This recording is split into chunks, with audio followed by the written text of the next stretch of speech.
السلام عليكم ورحمة الله وبركاته.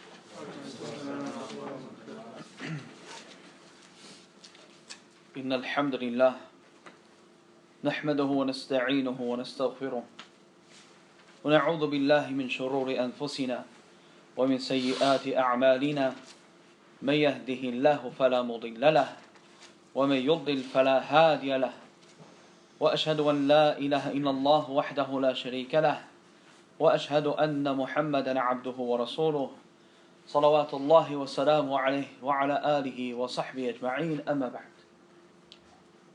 So we continue, ikhwan, bi'idhnillahi ta'ala, with this last and final session, going through these tremendous usul al-sittah, 6 fundamental principles, by the Mujaddid Shaykh al-Islam Muhammad bin Abdul Wahhab rahimahullah ta'ala. And before we move on to the last and the final principle, bi'idhnillahi ta'ala, we'll briefly just recap that which we had taken from the 5th principle. And that is firstly, ya ikhwan, that we mentioned that the 5th principle was in relation to the clarification of Allah Azza wa Jal to whom His awliya are, and distinguishing between them, between the awliya of Allah and the mutashabbihin bihim, and those who resemble them from the awliya of the shaytan. And then we went on to detail some of the sifat and the characteristics of the awliya of Allah Azza wa Jal. Who can tell me the first one that we mentioned? Ittiba' al-Nabi sallallahu alayhi wa sallam, following the Messenger of Allah sallallahu alayhi wa sallam. طيب, and the proof? قُلْ إِن كُنْتُمْ تُحِبُّونَ اللَّهَ فَاتَّبِعُونِي يُحْبِبُكُمُ اللَّهِ. When Allah Azza wa Jal said, say, O Muhammad sallallahu alayhi wa sallam, that if you truly love Allah, then follow me. فَاتَّبِعُونِي, then follow me. يُحْبِبُكُمُ اللَّهِ, that Allah Azza wa Jal will love you. وَيَغْفِرْ لَكُمْ ذُنُوبَكُمْ وَاللَّهُ غَفُورٌ رَحِيمٌ. And we mentioned a principle in relation to this ayah. What was the principle that we mentioned? That كل ما كان الرجل أتبع لمحمد كان إيش؟ أحب إلى الله. That the more that a person follows the sunnah of Muhammad sallallahu alaihi wasallam, the more beloved he is to Allah Azza wa Jal. طيب, then we mentioned some of the other sifat, and from them was that they love Allah Azza wa Jal and He loves them. And likewise we mentioned the 4th and the 5th characteristic. Who remembers? أذلة على المؤمنين أعزة على الكافرين. They are humble towards the believers and they are harsh and stern towards the disbelievers. And then the 6th and the 7th characteristic, يجاهدون في سبيل الله, that they strive in the way of Allah Azza wa Jal, ولا يخافون لومة لائم, and they do not fear the blame of the blames. Anything else that we mentioned from the sifat? We added a few as well. Al-Iman, Taqwa, Tawakkul, Al-Tawadu', Al-Ikhtifa. Anything else? Bas? Ayu ahsant. Na'am. So we mentioned that they have Iman, they have Taqwa, they have Tawakkul, they put their trust in Allah Azza wa Jal. Likewise, they have Tawadu', they have humility for Allah subhanahu wa ta'ala. They have this affair of al-ikhtifa, of concealment, meaning that they don't make themselves apparent and known. Then we discussed some of the thamarat, some of the fruits, or before that rather, we discussed the 3 categories of wilayah, that the people, they are divided into 3 categories as it relates to the affair of wilayah. The first one being those who have wilayah for Allah Azza wa Jal alone. The wilayah is khalisa lah. They are sincerely and truthful for Allah subhanahu wa ta'ala alone. And we said they are whom? The Rusul and atba'uhum ala al-haq. Those who follow the messengers upon the truth. And then we mentioned the second category, and that is those who have adawa lillahi azza wa jal. Those who have enmity for Allah subhanahu wa ta'ala. And who are they? The awliya of shaytan, from the kuffar and the mushrikeen. Ahsant. And the third and final category that we mentioned were those who have a type of wilayah for Allah Azza wa Jal. They have wilayah for Allah from one angle, and from another they have wilayah for the shaytan. And we mentioned they are whom? They are the fusaq or the usat from the mu'mineen, the sinners from the believers. Then we mentioned some of the thamarat, some of the fruits of this wilayah lillahi subhanahu wa ta'ala. Who can recall them, or some of them that we mentioned? Being taken out from darkness into light. Ahsant. That the awliya of Allah Azza wa Jal, Allah takes them away from the darkness. The darkness of what? Of shirk and kufr, and enters them into the light of iman, belief in Allah subhanahu wa ta'ala. And also that they are the hizb of Allah Azza wa Jal, and they are ghalibun. And we mentioned they are ghalibun ala man? Ala kuffar. That they are victorious over the kuffar and over the awliya of the shaytan. Now bi'idhnillahi ta'ala we move on to the sixth and the final principle, and that is when he said rahimahullah ta'ala al-aslu sadis, the sixth principle, رده الشبهة التي وضع الشيطان في ترك القرآن والسنة واتباع الآراء والأهواء المتفرقة المختلفة، وهي أن القرآن والسنة لا يعرفها إلا المجتهد المطلق.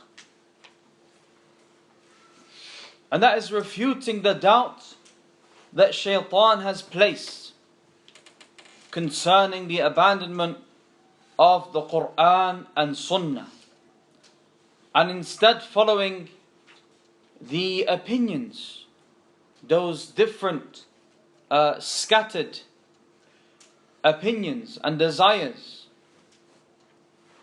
And this shubha, this doubt that they have placed, is that the Quran and the Sunnah, that they are not known except by one who is mujtahid, mutlaq, one who is an absolute, qualified jurist.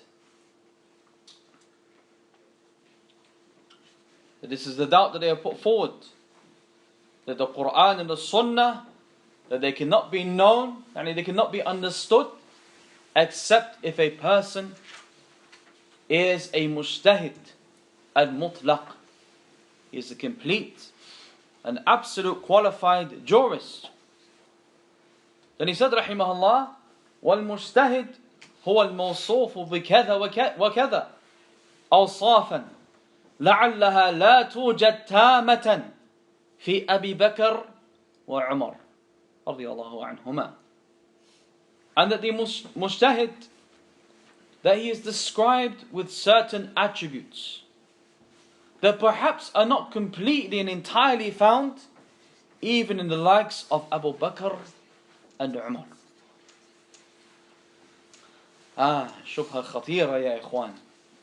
It's a dangerous doubt that they bring. You see what they have done here. That how can they take and divert the people away from the Quran and Sunnah?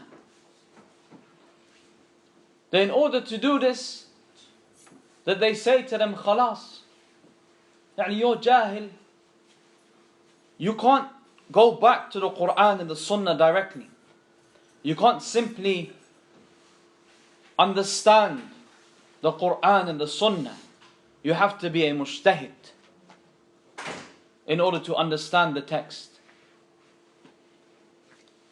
So you can't come to me with قال Allah, قال رسوله, with Allah said and the Messenger said. That they've put up these hawajiz, they've put up these barriers to prevent the people from taking directly from the book of Allah Azza wa Jal and the Sunnah of His Messenger Sallallahu Alaihi Wasallam. And where have they got this doubt from? Where did they take this doubt from? What did Shaykh al-Islam say, rahimahullah?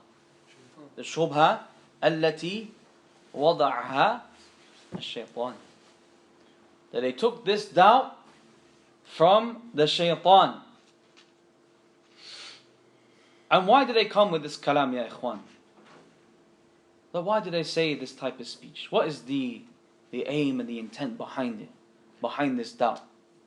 That all of it is in order to divert and to take the people away from the Quran and Sunnah, or looking into the Quran and Sunnah.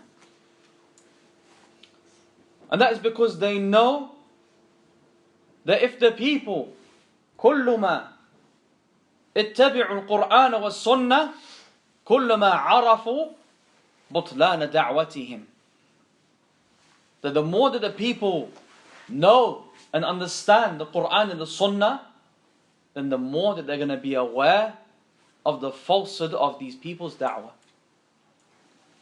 The more that a person understands and learns from the book of Allah Azza wa Jal and the Sunnah of His Messenger Sallallahu Alaihi Wasallam, the more that their batil is going to be exposed and rejected by the people. So, the people are being tricked and the truth is being kept hidden from them. And this is why, ya ikhwan, that you find that their followers are ignorant, that they're juhal, the likes of, from the ghulat al-sufiyah, mutasawwifah, who come with this type of speech and this type of doubt, that you find that their followers are ignorant. That they say to them that you don't need to learn about Tawheed. You don't need to learn Tawheed. You can learn Tawheed in 5 minutes. Khalas, you're a Muslim. You're a Muslim. Why are you even learning about Tawheed for? You're already a Muslim. Why are you learning Tawheed? And they say this in order to keep them from realizing that what they are calling them to has shirk within it. So they say to them, you do not need to learn about Tawheed. There's no point.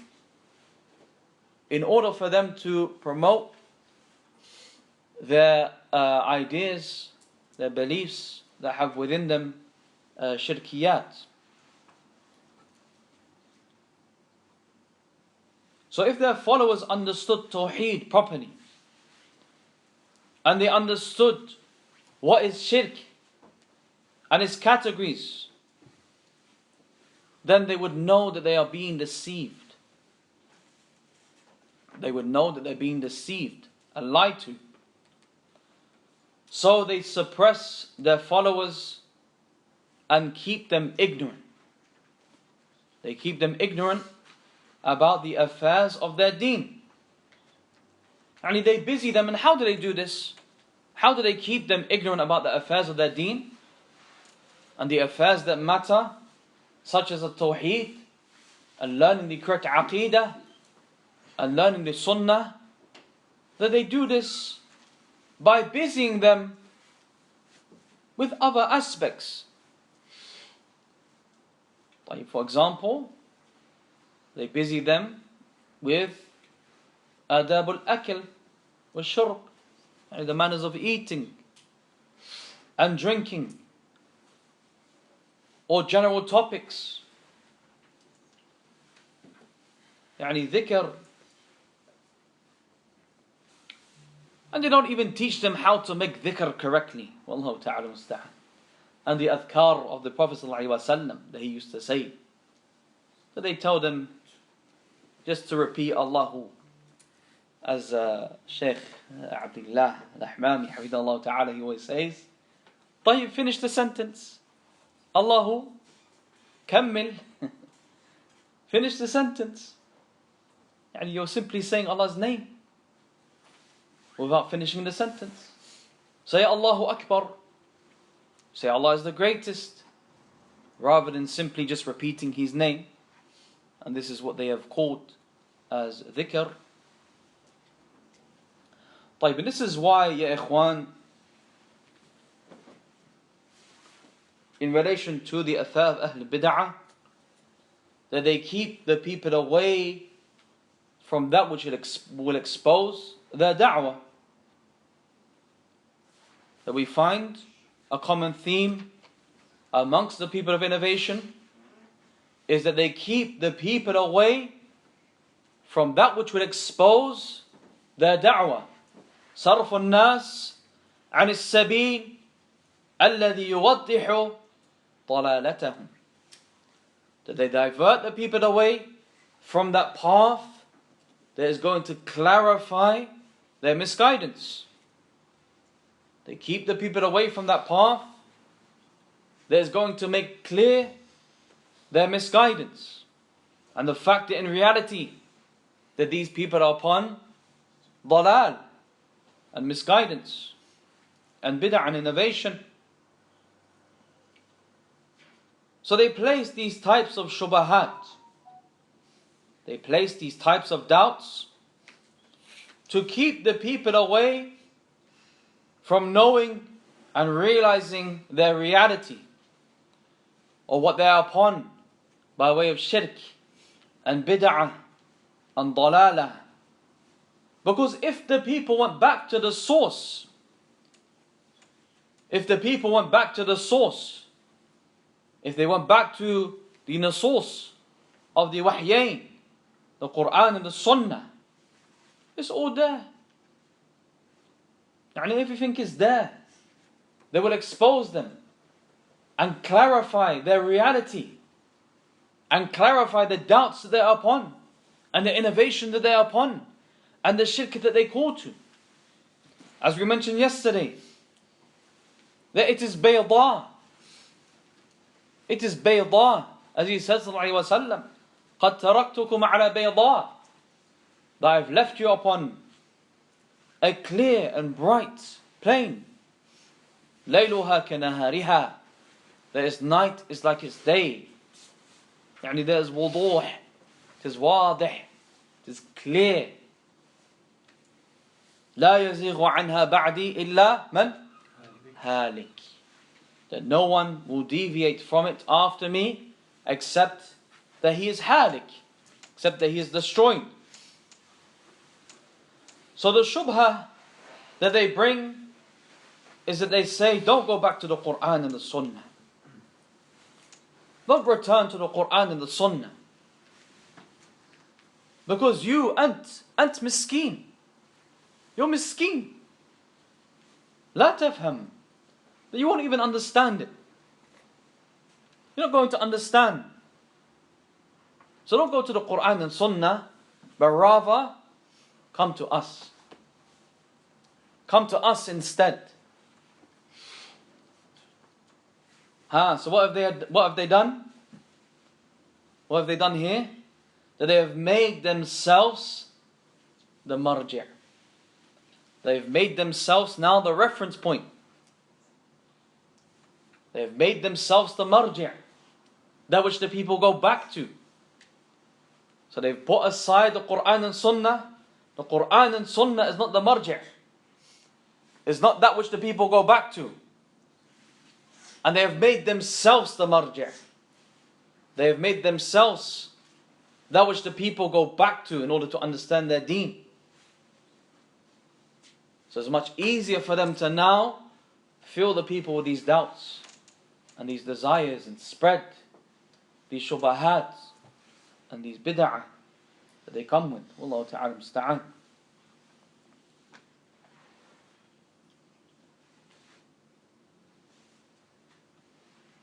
طيب. So, the marji', the reference, ya ikhwan, is as we said, that when we are in need of clarifying an affair, that where do we return to? Where do we go back to as people of Sunnah? The Quran and Sunnah.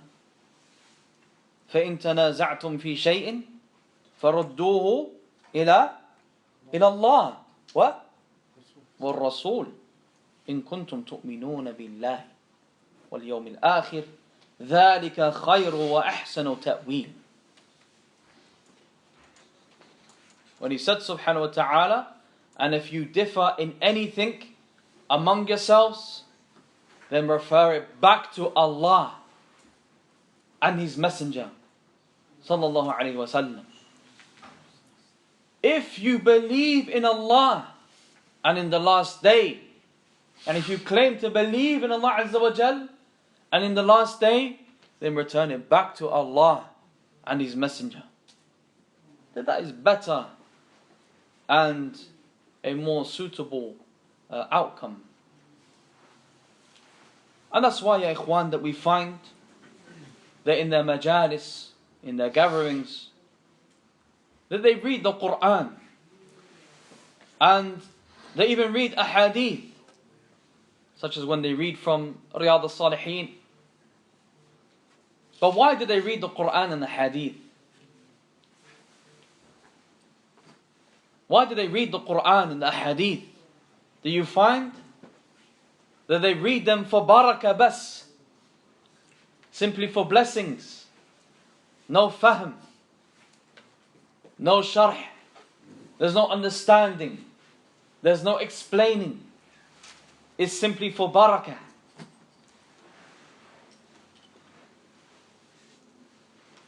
Wallahu ta'ala musta'an. So, before, ya ikhwan, that we move on to how Shaykh al-Islam, the Mujaddid rahimahullah ta'ala, that he deals with and refutes this shubha and this doubt, then bi'ithnillahi ta'ala, firstly we'll read from the kalam of Shaykh Salih Fawzan, hafidahullah ta'ala.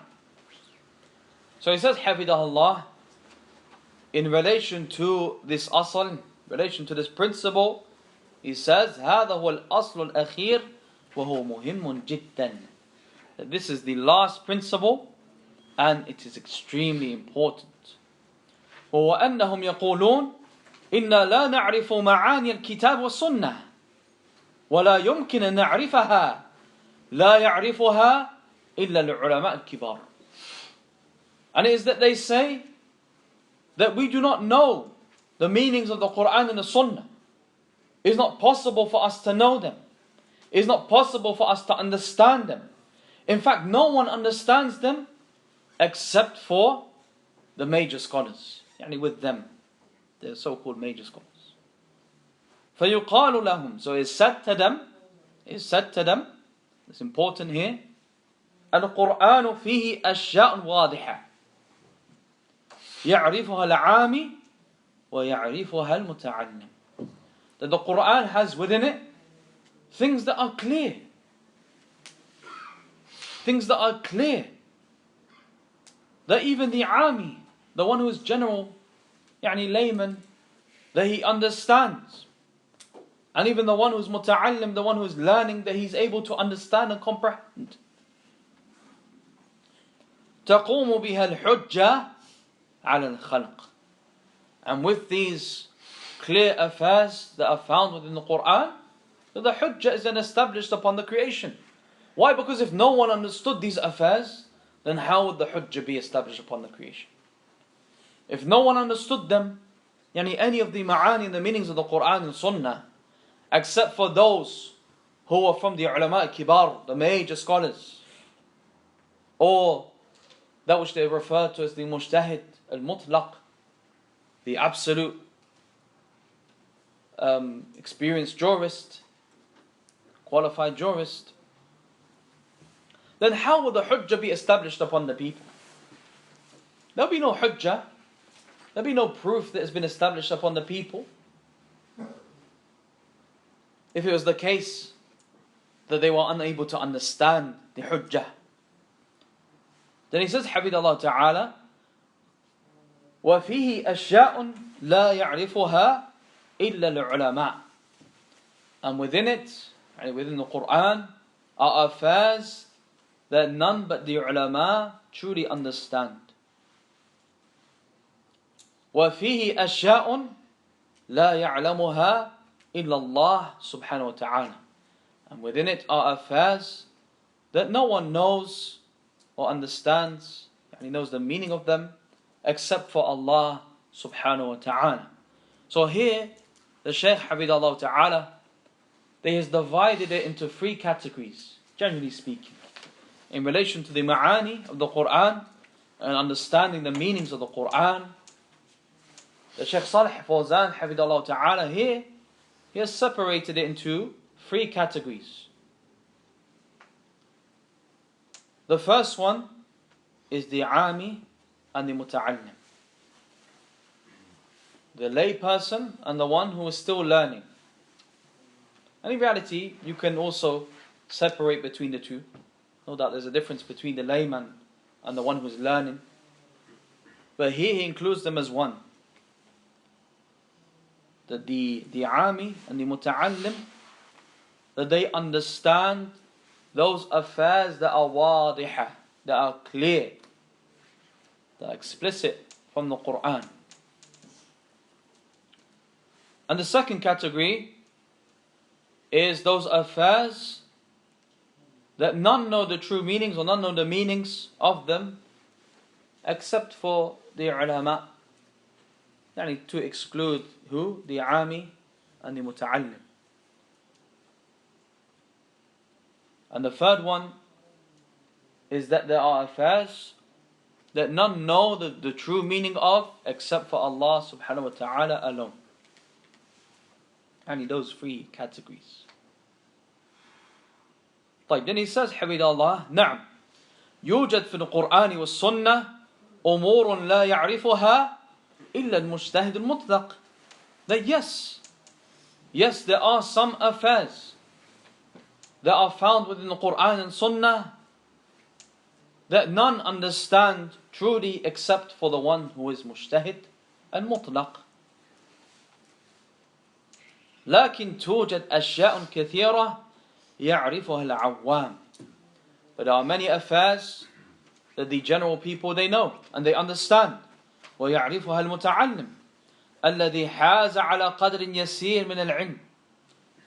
And likewise the one who is learning also understands them.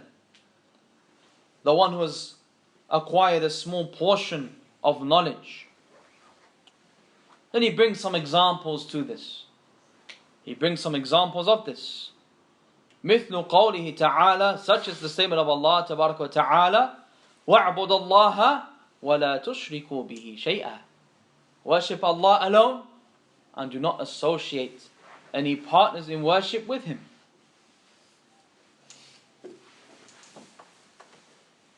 Is it clear or not clear? واضح. It's clear. The meaning is clear. That everyone understands. The ayah that we are commanded to worship Allah Azza wa Jalla alone and not associate any partners with Him. The ayah is wadihah, it's clear. And likewise His statement subhanahu wa ta'ala, وَلَا تَقْرَبُوا الزِّنَا, do not come close to zina, do not approach zina. It is clear. And His statement tabarak wa ta'ala, حُرِّمَتْ عَلَيْكُمُ الْمَيْتَةِ, that the maytah is impermissible for you. And His statement subhanahu wa ta'ala, قُلْ لِلْمُؤْمِنِينَ يَغُضُّونَ مِنْ أَبَصَارِهِمْ وَيَحْفَظُوا فُرُوجَهُمْ. Let's say to the believers that they lower their gazes and they preserve their private parts. That these ayat are wadihah, they are very clear. SubhanAllah, this reminds me of a story of a dialogue that took place between one of these Ghulat al-Sufiyya, extreme Sufis, who had this type of understanding and this type of doubt. That he was saying that none can know the ma'ani of the Quran, and we are unable to open up the Quran and understand it. There's a dialogue between him and between our brother Shamsi, Hafidahullah. And Shamsi said to him, طيب, so what about قُلْ هُوَ اللَّهُ أَحَدٌ? Say Allah is one. Does this need a sharh? Or is it wadih? Is it clear to understand? Yani, do you need to take this back to your ulama in order to understand it, or do you understand it? He's asking the individual. Yani, do you not understand this ayah? Of course, it's clear that even the children understand this ayah, that Allah Azza wa Jal is one. So these affairs, ya ikhwan, that they are wadiha, they are clear. Then he says, Hafidahullah Ta'ala, in relation to these conditions that they place now on the mujtahid. So what do? They say that none can understand the meanings of the Quran and Sunnah except for the mujtahid that is mutlaq.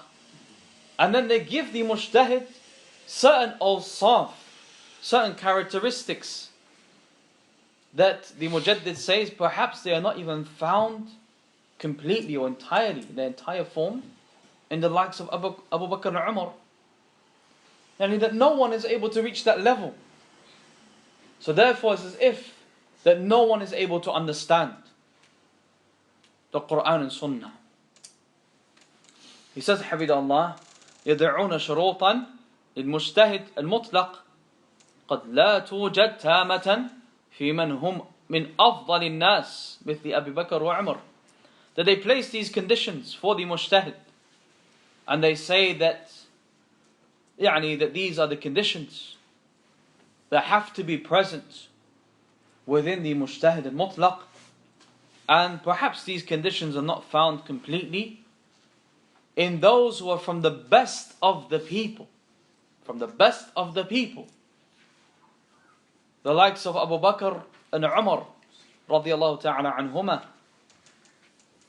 وهذه الشروط وضعوها من عند أنفسهم. And these conditions, that they have put them in place themselves. That these conditions, they have made them up themselves. Then he says, يقول الله تبارك وتعالى أفلا يتدبرون القرآن. This is another refutation upon this argument. The statement of Allah تبارك وتعالى, do they not contemplate and reflect over the Quran?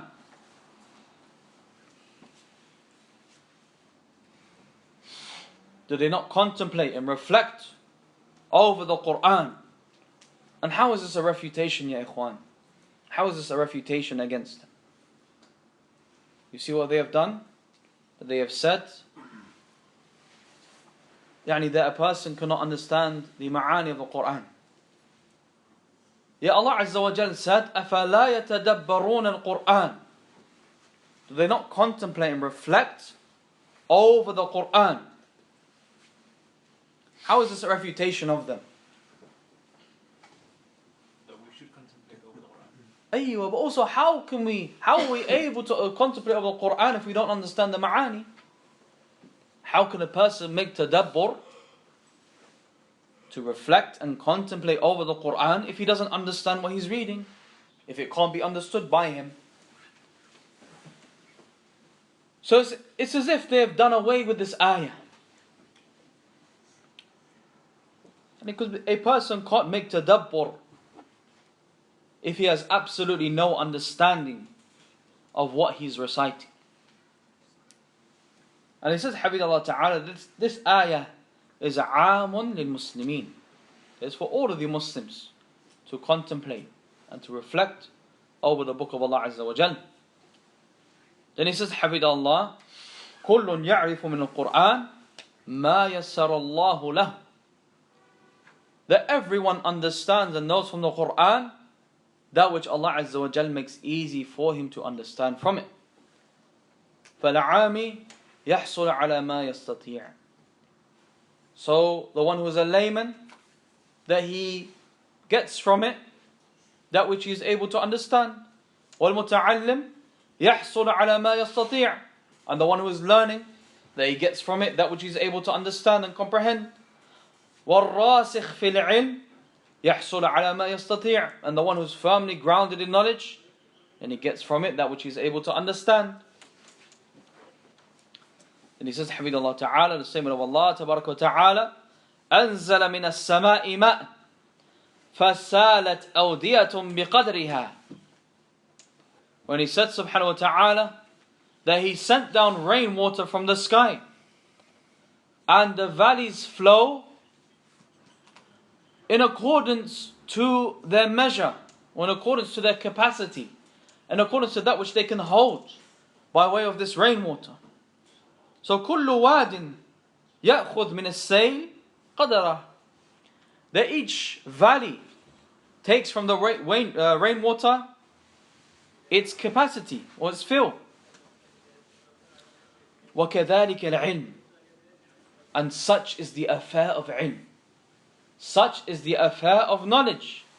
أنزله الله. Allah Azza wa Jal is the one who sent it down.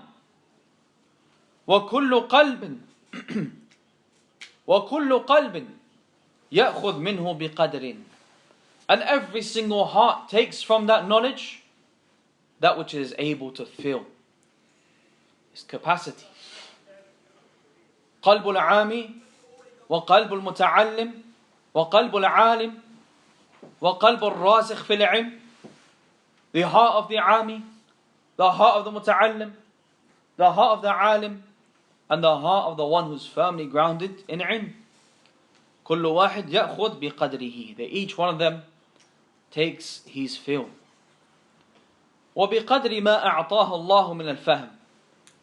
In accordance to that which Allah Azza wa Jal has given to them by way of understanding. أما أنه لا يفهم شيئا من القرآن إلا المجتهد المطلق فهذا كلام غير صحيح. As for the saying that none understand anything from the Quran except for the one who is a complete and absolute qualified mujtahid, then this speech is not correct, is incorrect. ويقولون, and they say, محاولة فهم القرآن من التكليف بما لا يستطاع. That they say that just simply trying and attempting to understand the Quran is overburdening. Is overburdening with that which a person is incapable of. That they consider trying to understand the affair of the Quran and the ma'ani of the Quran as being from taklif, as being from overburdening. That a person is trying to overburden himself with that which he is incapable of. فالشروط التي ذكرها العلماء وقالوا لابد أن تتوفر في المفتي يريدون بها المجتهد المطلق. So these conditions, that some of the ulama have mentioned the conditions of the mujtahid al-mutlaq. However, what they intend by way of this is the mufti, yani the one who is now capable and able to give fatwa. So they have taken some of these conditions that the ulama, some of the ulama have mentioned for the one who is now able to give fatwa, and they have said, or they have used some of these conditions in order to say that these conditions also have to be found in the mujtahid al-mutlaq in order for him to understand and comprehend the Quran. We will mention some of these conditions, ya ikhwan, just briefly, very briefly. They will touch on just some of these conditions. And there are many that the ulama have mentioned, but we will touch on just a few of these conditions, just to understand this affair in a little bit more detail, And that is that which Shaykh Ubayd Hafidallah Ta'ala brings. He mentions the first one, Salamatul Mu'taqid, that the Aqidah is correct, that the Mujtahid Al-Mutlaq, his Aqidah has to be Salima.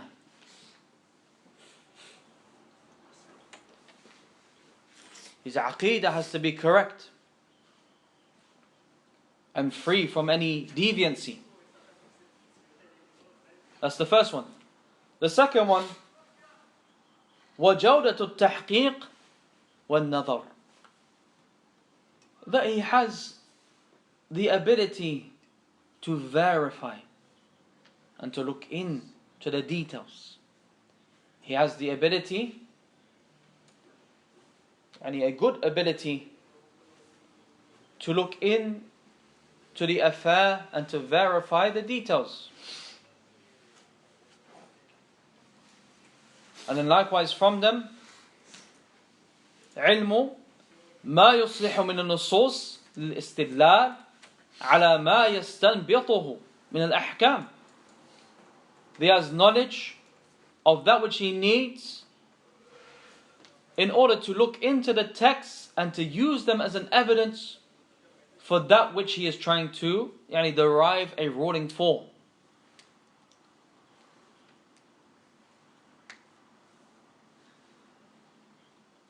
So for example, يعرف النص الذي يناسب الحكم, that he knows that this text is suitable for this particular ruling. There's a proof for this particular ruling. That is the third one? Yeah. Third one. طيب. And likewise from them is علم ما يحتاج إليه. علم ما يحتاج إليه من اللغة العربية ومنها معرفة الناسخ والمنسوخ. That he has knowledge of that which he is in need of. He has knowledge of those other fields and areas that he is in need of, such as for a start, knowing the Arabic language and knowing the nasikh from the mansukh, the rulings in relation to abrogation, that this text abrogates this text, that he doesn't give fatwa with the mansukh, with that which has been abrogated.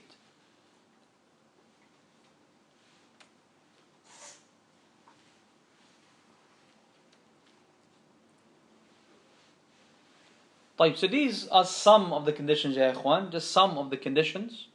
No doubt there are others as well. And Shaykh Ubayd Hafidallah Ta'ala, he then goes on to say that these shurut جعلها الأصوليون للمفتي, that these conditions, the scholars of usul, usul fiqh, that they have placed these conditions for the one who is a mufti, the one who is now capable of giving fatawa. وَلَمْ يَجْعَلُوهَا لِلدَّاعِيَةِ الَّذِي يَأْمُرُ بِالْمَعْرُوفِ وَيَنْهَى عَنِ الْمُنْكَرِ.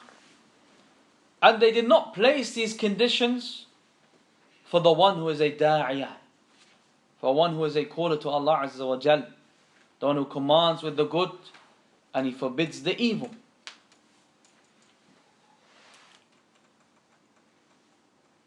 So they placed them for who?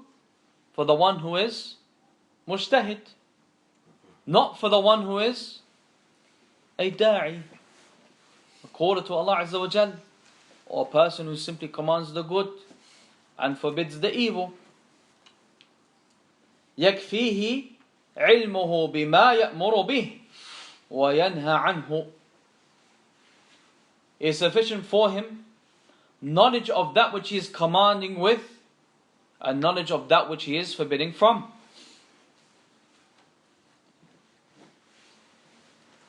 That he knows that this is from the ma'ruf, that this is from that which he should be enjoining with, and he knows that this affair is from the munkarat, it's from those evil affairs, in order to forbid from it.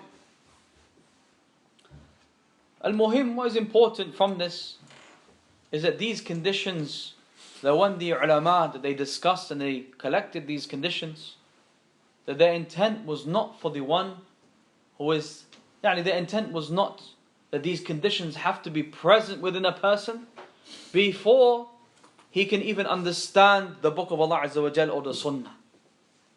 That these conditions have to be present in order for him to give da'wah.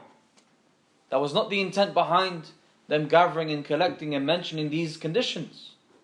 But rather, their intent was for the one who is going to give fatwa. The one who a fatwa is to be accepted from him. And these conditions must be present within him.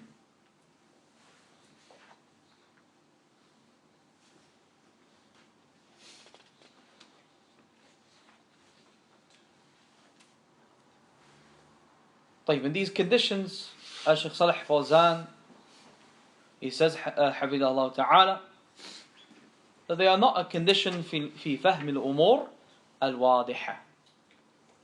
That these conditions, that they are not a condition in order to understand those affairs that are clear. مثل التوحيد, such as the affair of tawheed, the affair of shirk, those wajibat al-zahira, those clear and apparent commands, wal-muharramat al-zahira, those clear and apparent prohibitions.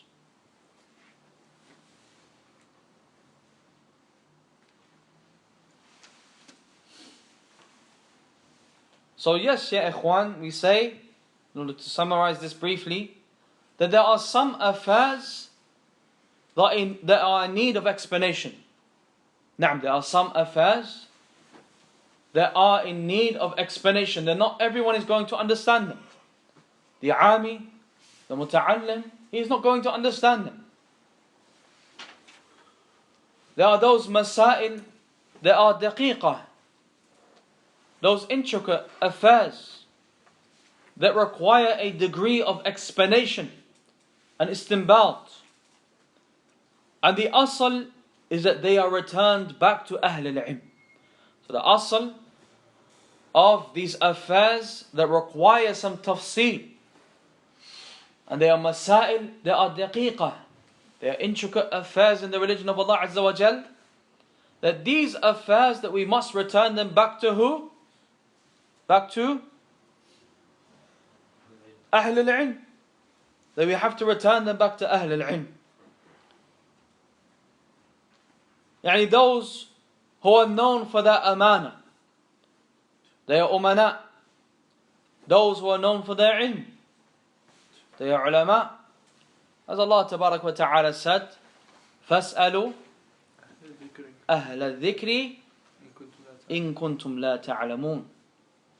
They ask the people of remembrance, the people of knowledge. بشرط. What is the shart here? إِن كُنْتُمْ لا تعلمون. If you do not know, then go back to the people who know. Then Shaykh al-Islam the Mujaddid rahimahullah ta'ala, he goes on to say in this same principle, to conclude with this principle, فَإِن لَمْ يَكُنِ الْإِنسَانُ كَذَلِكَ فليعرض عنهما فرضا حتما لا شك ولا إشكال فيه.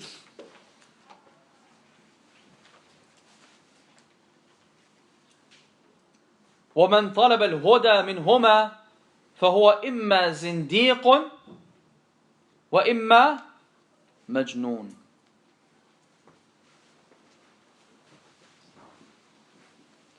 That he said, rahimahullah ta'ala, that if a person is not like this, meaning he does not comprise of these characteristics, he does not have these qualities that they mention, then he should turn away from them. Meaning he should turn away from the Quran and the Sunnah. Fardan hatman. By way of certain obligation, in which there is no doubt or difficulty. And that whoever sought guidance from them, whoever seeks guidance from them, meaning from the Quran and the Sunnah, then according to these individuals, he is either a Sindiq, he is either a heretic, or he is Majnoon, or he's a madman, he's insane. لأجل صعوبة فهمهما, due to the difficulty in understanding them both.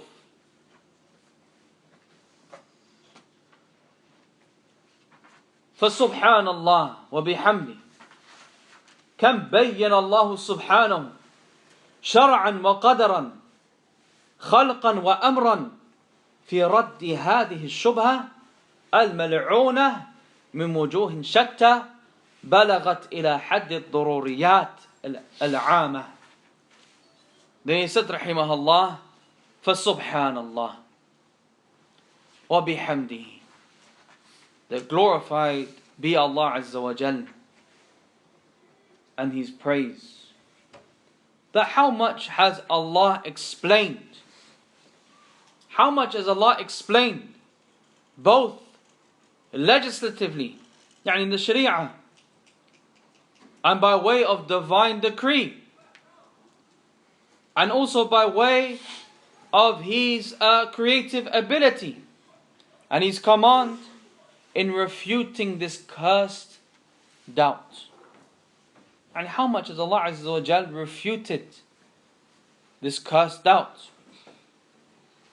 From a variety of different angles that have become general necessities in knowledge.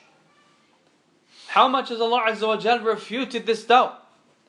To the extent that it's become from the dururiyat al-'ama, the general necessities that the people know. Then he quotes, rahimahullah, the statement of Allah tabarak wa ta'ala, وَلَكِنَّ أَكْثَرَ النَّاسِ لَا يَعْلَمُونَ. The majority of the people, that they do not know. And likewise the statement of Allah tabarak wa ta'ala, وَلَقَدْ حَقَّ الْقَوْلُ عَلَى أَكْثَرِهِمْ فَهُمْ لَا يُؤْمِنُونَ إِنَّا جَعَلْنَا فِي أَعْنَاقِهِمْ أَغْلَالًا فَهِيَ إِلَى الْأَذْقَانِ فَهُمْ مُقْمَحُونَ وَجَعَلْنَا مِنْ بَيْنِ أَيْدِيهِمْ سَدًّا وَمِنْ خَلْفِهِمْ سَدًّا فَأَغْشَيْنَاهُمْ فَهُمْ لَا يُبْصِرُونَ وَسَوَاءٌ عَلَيْهِمْ أَأَنذَرْتَهُمْ أَمْ لَمْ تُنذِرْهُمْ لَا يُؤْمِنُونَ إِنَّمَا تُنذِرُ مَنِ اتَّبَعَ الذِّكْرَ وَخَشِيَ الرَّحْمَنَ بِالْغَيْبِ فَبَشِّرْهُ بِمَغْفِرَةٍ وَأَجْرٍ كَرِيمٍ. Surah Yasin, when Allah Tabarak wa Ta'ala said, indeed the word of punishment has proved true against most of them, so they will not believe. Indeed, we have put upon their necks iron collars reaching to their chins, so that their heads are forced up. And we have put a barrier before them and a barrier behind them. And we have covered them up so that they cannot see. Allah Ta'ala musta'an. وَسَوَاءٌ عَلَيْهِمْ أَأَنذَرْتَهُمْ أَمْ لَمْ تُنذِرْهُمْ لَا يُؤْمِنُونَ. And it is the same regardless, that if you warn them or you do not warn them, they will not believe. Then he said, Tabarak wa Ta'ala, إِنَّمَا تُنذِرُ مَنِ اتَّبَعَ الذِّكْرَ. إِنَّمَا تُنذِرُ مَنِ اتَّبَعَ الذِّكْرَ وَخَشِيَ الرَّحْمَنَ بِالْغَيْبِ. He said, Tabarak wa Ta'ala, and you can only warn the one who follows the dhikr,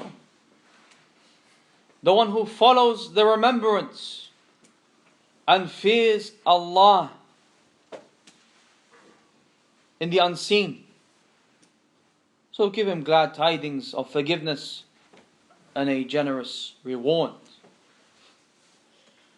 that you can only warn him who follows the dhikr.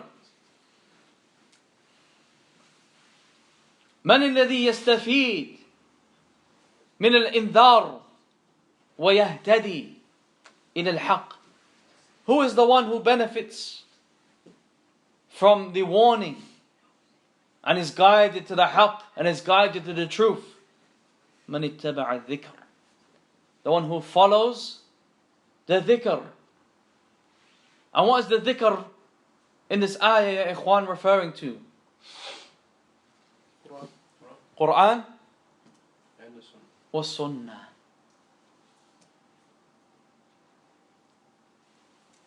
So the one who benefits from this warning and is guided to the haqq is the one who follows the dhikr, is the one who follows the Quran and the Sunnah.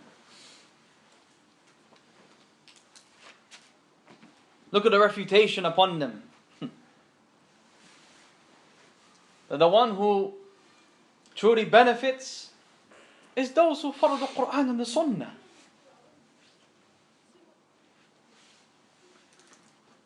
How is a person meant to follow the dhikr and follow the Quran and the Sunnah if he is unable to understand them?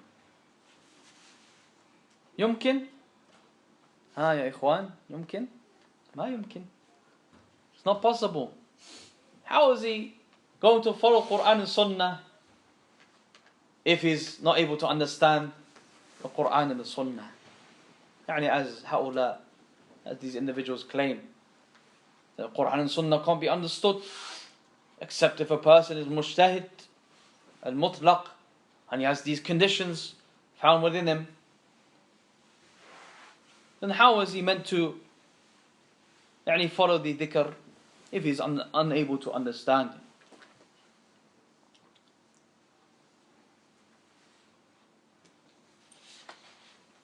طيب, then he says to conclude, رحمه الله, آخره والحمد لله رب العالمين وصلى الله على سيدنا محمد وعلى آله وصحبه وسلم تسليما كثيرا إلى يوم الدين. Alhamdulillah, ya ikhwan, with that we have concluded this tremendous risala by Shaykh al-Islam the Mujaddid Muhammad Abdul Wahhab rahimahullah ta'ala, and we ask Allah Azza wa Jal that He allows us to benefit from that which He has taught us, and that He rewards those who have participated in organizing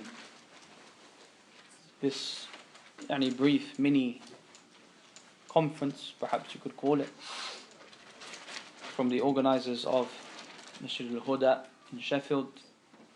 And likewise we ask Allah Azza wa Jal that He rewards our Ustādh Abdul Hakim Mitchell and Abu Ukasha Abdul Hakim Hafidhahum Allah, and He rewards those who have attended and have listened diligently and been patient with us. جزاكم الله خيرا والحمد لله رب العالمين وصلى اللهم وسلم وبارك على نبينا محمد وعلى آله وصحبه أجمعين وآخر دعوانا أن الحمد لله رب العالمين. جزاكم الله خير. الله يبارك فيك. Ustādh, what's the meaning of naming a child Yasin? أيوة أحسن. That was a good question. Something that the ulama have discussed, and Wallahu a'lam. From what I can recall, is a lot of them have mentioned that it is, to say the least, that it is makruh, that is disliked. These types of names, Yasin, Taha, they are quite common amongst the Muslims. And why is it disliked? They say, why is it disliked? Because from the haqq of the child upon his walid, upon his father, is the father chooses for him a good name. The father chooses for him a good name, meaning a name that has a beautiful meaning, is understood amongst the people. that has a beautiful, nice connotation to it and a nice meaning behind it. And that's why we find that the best of names, as he says, sallallahu alaihi wasallam, is, who knows? The best names, Abdullah and Abdurrahman. Ahsantum. Why? Why are these the best of names? Because is there anything better than being an abd of Allah Azza wa Jal? Is there anything better than having ubudiyyah of Allah Tabarak wa Ta'ala? That which he sallallahu alaihi wasallam himself was described with as being an abd, as being a slave. That he described himself, as we mentioned the hadith yesterday, the hadith of Aisha, أَفَلَا أَكُونَ عَبْدًا شَكُورًا. He says, sallallahu alaihi wasallam, should I not be a grateful slave? So there's nothing better than the affair of ubudiyyah, worshipping Allah Tabarak wa Ta'ala. And that's why from the most beloved names to Allah Tabarak wa Ta'ala are these names. Best of names are these names, Abdullah and Abdurrahman. And then likewise the names of whom? The prophets and messengers. Alayhim as-salatu was-salam. So the least that can be said about those types of names is that it is an affair that is disliked. Ala aqal. Wallahu a'lam. That's what I recall from some of the speech of Ahl al-Ilm. Allah Ta'ala knows best. So this sixth principle is found also in other groups of misguidance in a slightly subtle manner. That they not do it like openly as those. Then that's why we mentioned that a common theme amongst Ahl al-Bid'ah wa Dalala, amongst the people of innovation and misguidance, is that they would divert the people away from the haqq, and that which will reveal to the people their own misguidance. But this is how they have to saytur ala nas. This is how they gain that authority over the people, by trying to separate them from the book of Allah Azza wa Jalla and the sunnah of His Messenger sallallahu alaihi wasallam. So yes, you can say this about any of those innovated groups. For example, the Khawarij, that when you bring to them all the numerous ahadith of ta'ah li wali al-amr, there is a form in their da'wah that exposes their batil, exposes their falsehood. Why? Because from their clear and distinguished signs is that they rebel against the wali al-amr. And how do they do that? By not having obedience to him, by reviling him, speaking ill of him, publicly criticizing him. So when you bring them these types of hadith, it's difficult for them. They almost wish that they didn't exist, or that they try to look for anything that can disparage them or prove that they're authentic, or there's some type of difference of opinion in relation to this chain. Like, what about all the hundreds of hadith? And all of them we're going to put aside? All of the hadith that mention the ta'ah to the wali al-amr, that we're going to put aside now. So this is a current theme, you can say, is a reoccurring theme, generally speaking, amongst the people of innovation, that they would do their best to separate the people from finding out their reality. How are the people going to find out their reality and the fact that they're upon batil? Except by going back to the Quran and the Sunnah, and going back to those ulama who defend the Quran and the Sunnah and spread the Quran and the Sunnah. So they'll do their best to take the people away from that. And that's what we witness a lot, especially in our time, these akadib, these lies, particularly when it comes to the ulama. That they are the ulama al-sultan, that they are scholars of the government and so on and so forth. scholars of the rulers, and these types of slogans and names that they come with. And all of that is to divert the people away from the haqq. Really their intent behind all of this is that they don't want the people finding out the haqq. They don't want the people knowing the truth. That is detrimental to their da'wah. It's going to falsify everything that they have built up in terms of their own da'wah. So therefore they will do anything to divert and take the people away from that which will expose them, expose their da'wah. So they place these types of doubts, like the one that we dealt with today, and similar doubts, in order to try and take the people away from those nusus, those texts that harm their da'wah.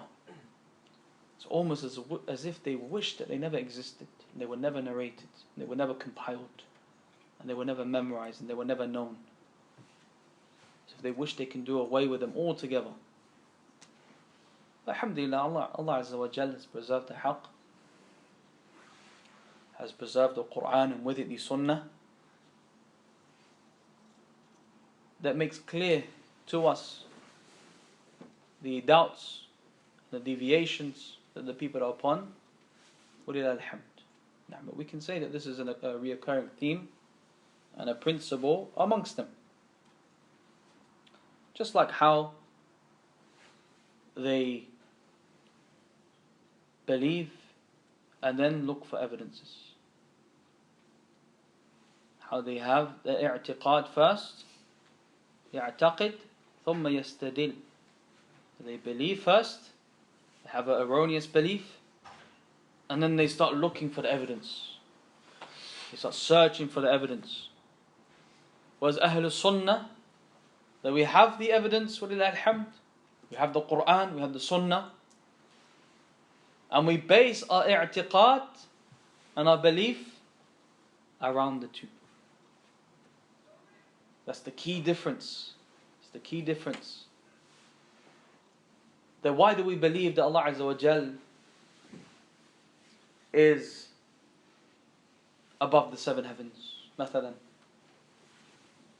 It's because the adillah is there in the Quran and the Sunnah.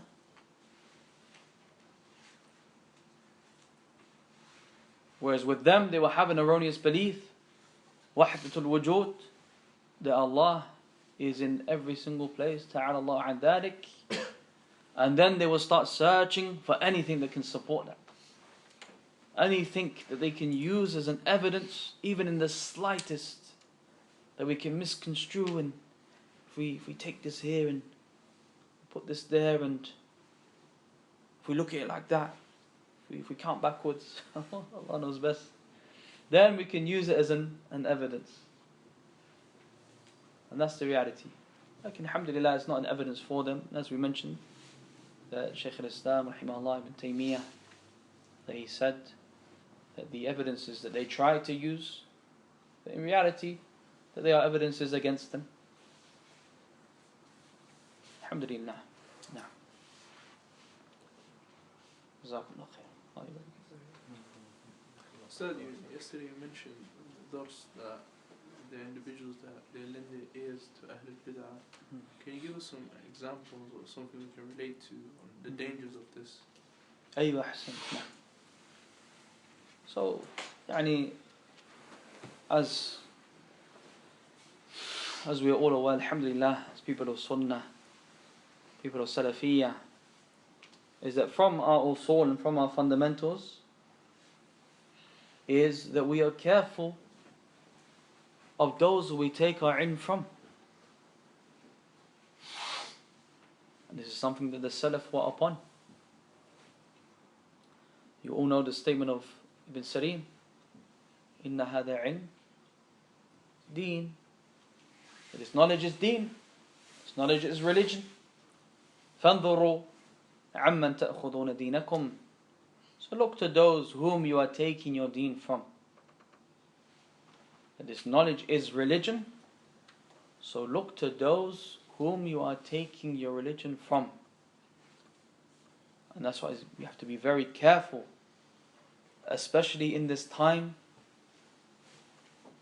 whereby, as we mentioned, that the ilm is slowly being taken away. As we mentioned the hadith that the Prophet ﷺ said, إِنَّ اللَّهَ لَا يَقْبِدَ الْعِلْمِ انْتِزَاعًا يَنْتَزِعُ مِنَ الْعِبَادِ. That Allah Azza wa Jal does not take away knowledge by snatching it from the people. لكن يقبض العلم بقبض العلماء. But He takes away knowledge through the death of the scholars, by taking away the scholars. And then He, sallallahu alaihi wasallam, He never stopped there, but He told us the natija and the outcome of what happens now when the scholars have been taken away. What happens as a result? And this is where the warning is found. We have to be extremely careful. حتى إذا لم يترك عالما, until if he does not leave one single alim. And then what happens as a result? اتخذ الناس رؤوسا جهالا.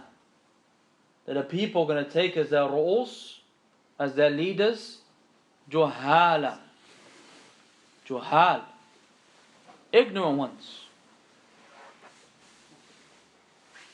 And then He, sallallahu alaihi wasallam, continued to clarify them. What happens after this now?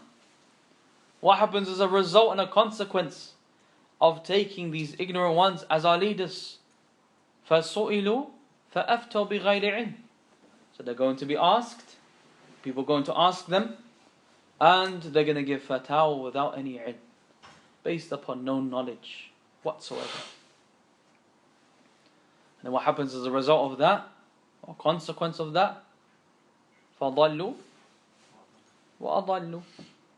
So they will be misguided, and those ignorant ones who are giving those fatwa, they are going to be misguided, and they are going to lead others astray.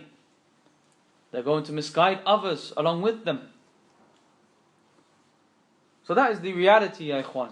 When we realize that this is something that is going to happen, as He says, sallallahu alaihi wasallam, it's an affair that's going to happen, and it's something that we witness and we see today with the ulama, that they're passing away.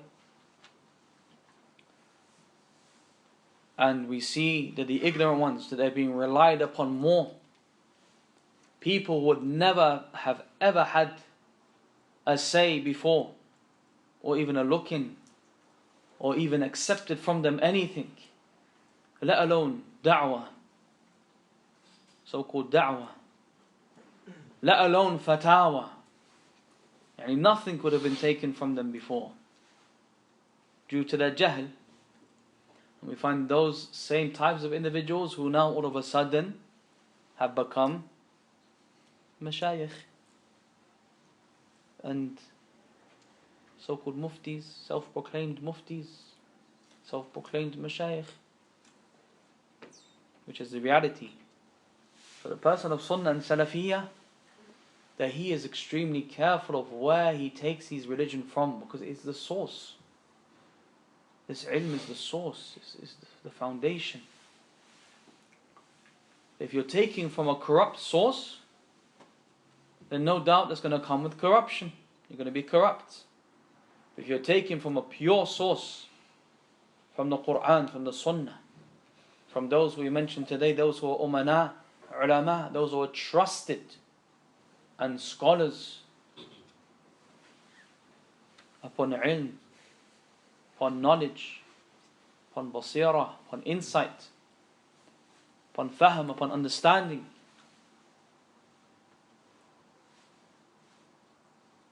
that those are the ones who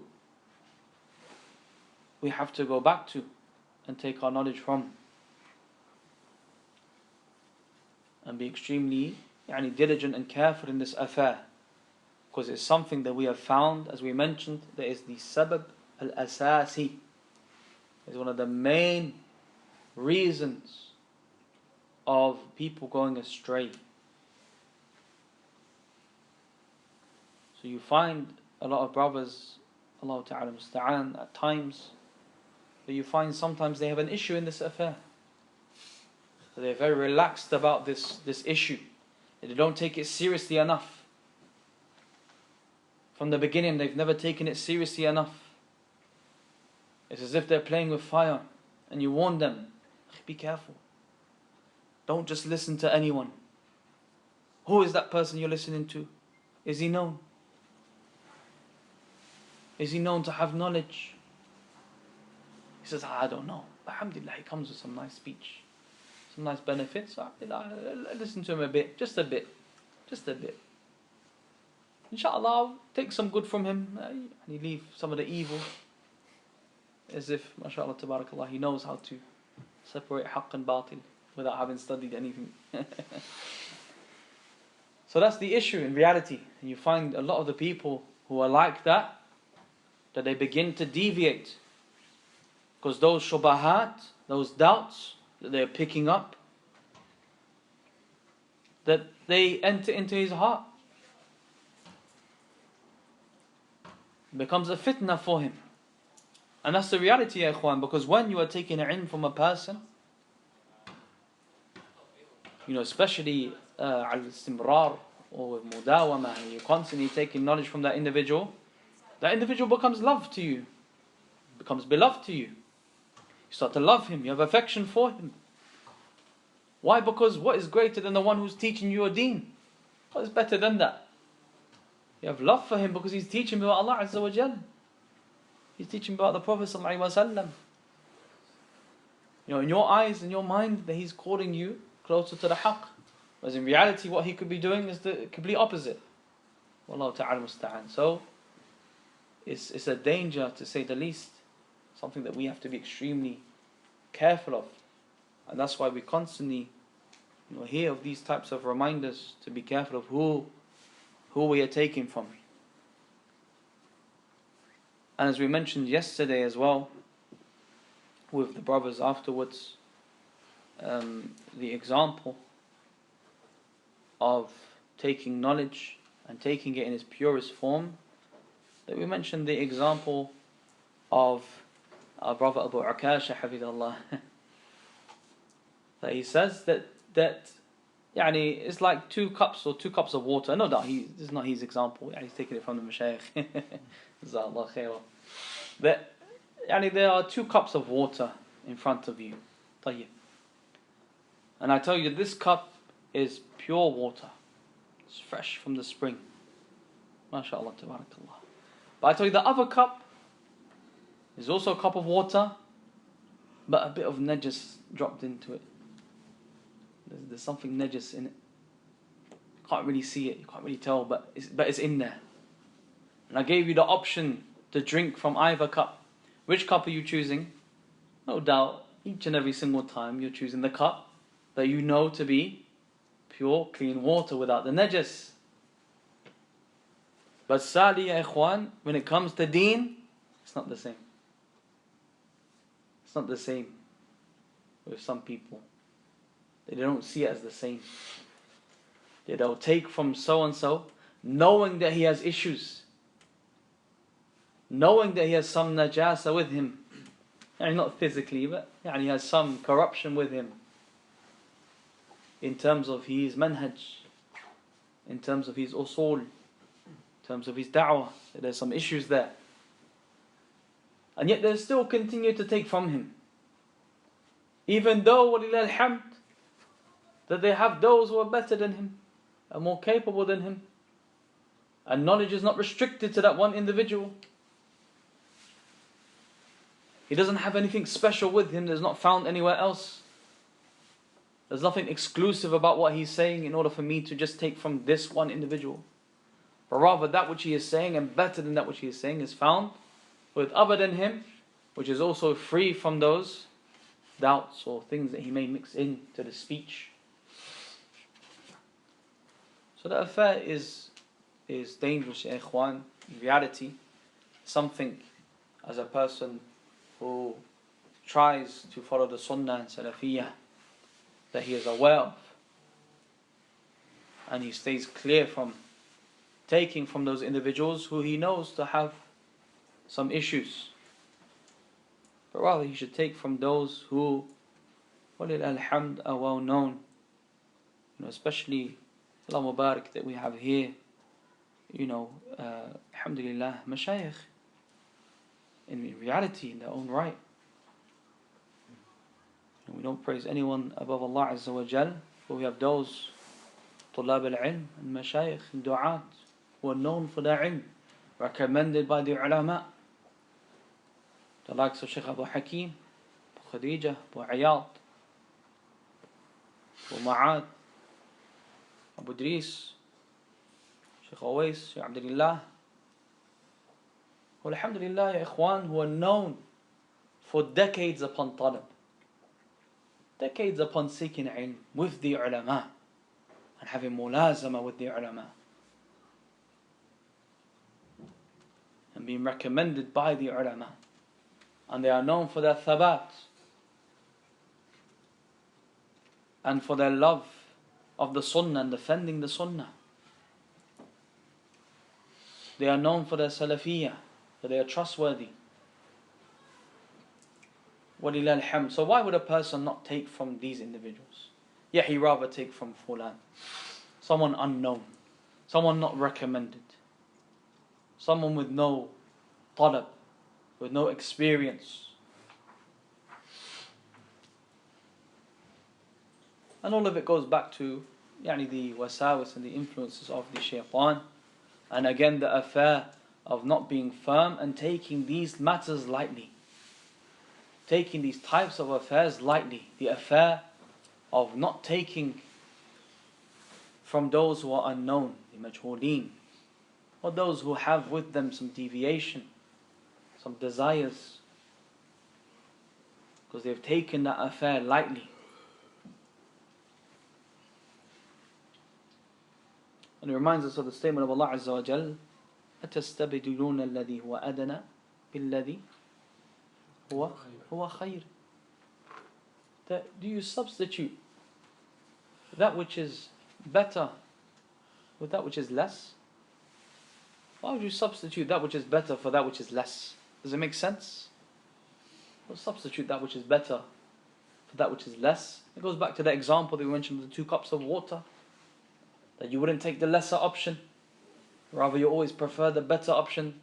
So likewise when it comes to the deen of Allah Ta'ala, that we should have more hirs, more eagerness, and be more ardent in terms of our deen, more protective over our deen and the affairs of our deen, which have a direct correlation with the affairs of our akhirah, the affairs of our hereafter. So it's an important affair that we have to pay attention to and constantly remind ourselves and our brothers of. If we see this from them, that we remind them. We remind them and we clarify to them and we show them who are those whom are to be taken ilm from and who are those who are not to be taken ilm from. Who are the ulama and who are the mutashabbihin bihim. Who are those who resemble them and give them those principles and those characteristics that they are able to differentiate and distinguish between them themselves. That you say the ulama are known for Quran and Sunnah. Like this individual that you listen to, where is his Quran and Sunnah? Where do you find him mentioning ayat and ahadith? And if he does mention ayat and ahadith, upon whose understanding? Is it upon his own understanding? Is it upon a deviated understanding? Or is it upon the understanding of the Salaf Salih? These are important questions that we have to remind ourselves and our brothers of. بإذن الله. نعم جزاكم الله خير. طيب يا إخوان سبحانك اللهم وبحمدك أشهد أن لا إله إلا أنت أستغفرك وأتوب إليك وجزاكم الله خيرا.